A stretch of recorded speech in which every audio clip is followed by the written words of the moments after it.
I can see that this part is a little bit transparent. Yeah, it's slightly translucent, yeah. Then it's not rubber, this is TPU. Okay.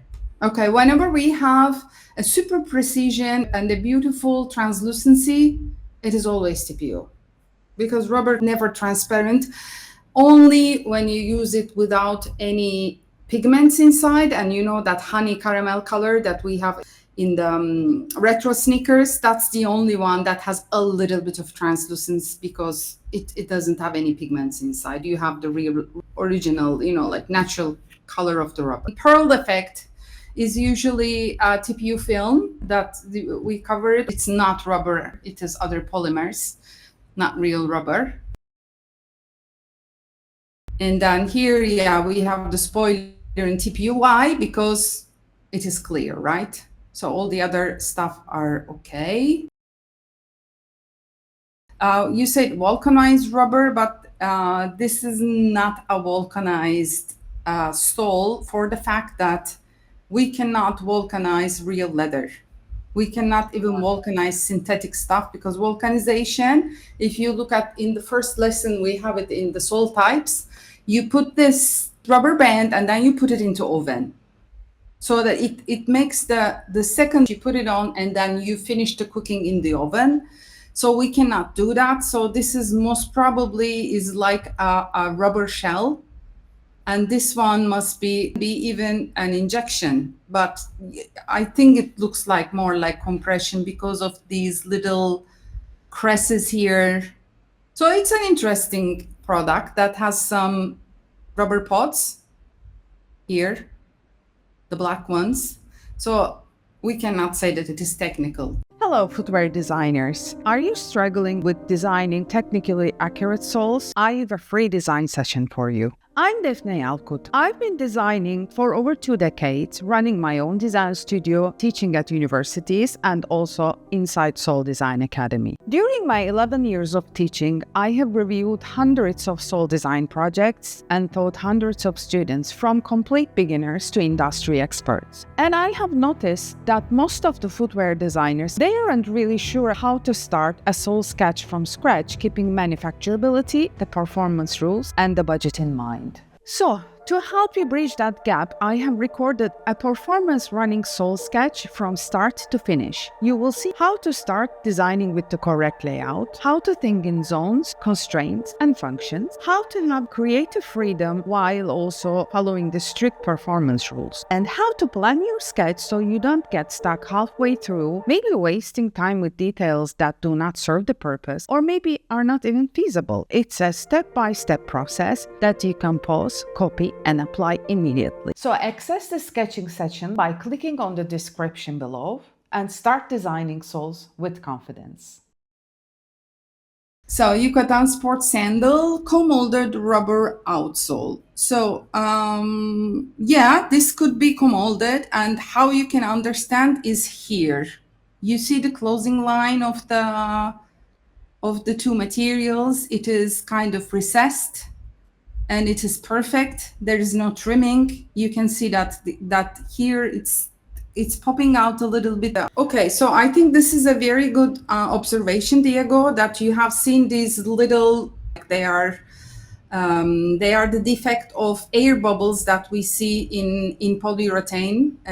It happens, and it happens always on the sharp edges because there it captures the bubble. And then we have a compression molding EVA midsole here, yes, and then a leather welt stitched. So we have in the course also this kind of constructions that we have different materials.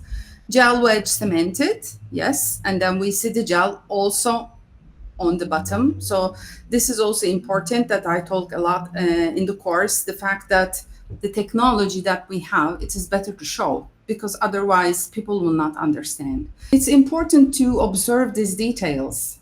Yeah, you can understand that when it is polyurethane, you will have air bubbles. When you have you have these little, let's not to be vulgar, but we call them nipples, really, like in the industry. And when we have the injection, we have them in the injection areas that they are less. So, you can tell. Okay, injected EVA sole blended with dandelion rubber. Okay, it's more an eco-sustainable product. I think that it's kind of a composite material because it feels like it's EVA molded sole because it's big and it's puffy, So Yeah, yeah, thanks. that's it. Thanks for sharing. This product, I was in Vibram when they created it. It's really nice, and it has an expanded rubber and then non-expanded rubber. Like the compact rubber, and they are co-molded in the same mold. And then we have the strap goes on later on. And so inside it's really squishy and it is very, very comfortable. But on the bottom we have the real rubber, so you have all the performance of anti-abrasion and slip resistance and grip, all that stuff. And then on running sneaker, we have that it is an EVA midsole, but what kind of EVA is it? Injected EVA, of course. So if we have holes that transpass the sole, and you can see it's always injection molding, and she got it, and I'm really happy that she understood. Means that she studied it and she understood it. It's good. Injected TPU, I was unsure about this first, but from the lesson I remember TPU can have a very clear color separation yet make the quality more refined.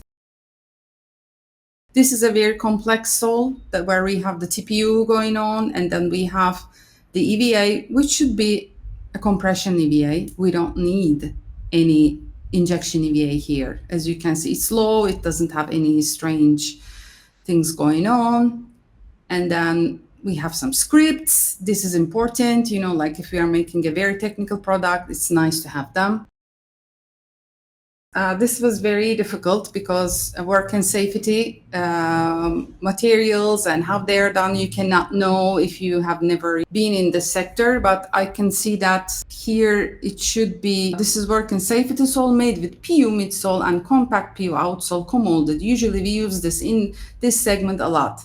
They cost less and are durable. I see the PU melted inside the upper a bit. It looks like a direct injection. So here you can see it doesn't look glued, but it looks like it is directly injected. And usually also the outsole is usually made with PU in this kind of product. Little holes created by air bubbles to ensure it's PU. And then we have this Moncler that I'm sure everybody knows this sole. It's a very simple sole. It says outsole TPU. It's not, because it's Vibram. You see the Vibram logo. Vibram is rubber, never TPU. Vibram tried to partner with people to sell TPU, but it had no meaning. So they just canceled it. They are not doing TPU anymore. So whenever we see Vibram is always rubber. Okay, guys, this is important. And also in a product like this, you don't really need TPU. It's okay to make it in rubber. And then midsole EVA or PU, probably because of sharp edges. PU is heavy and more shiny on the surface, more oily, sticky. So this is obviously is EVA. Outsole injection molding, no, because it's compression molding, because it's rubber, and the midsole is injection molding. Patient that you're having, if you don't need the injection, you don't do it. Why? Because it's very expensive, guys. Like it's really expensive.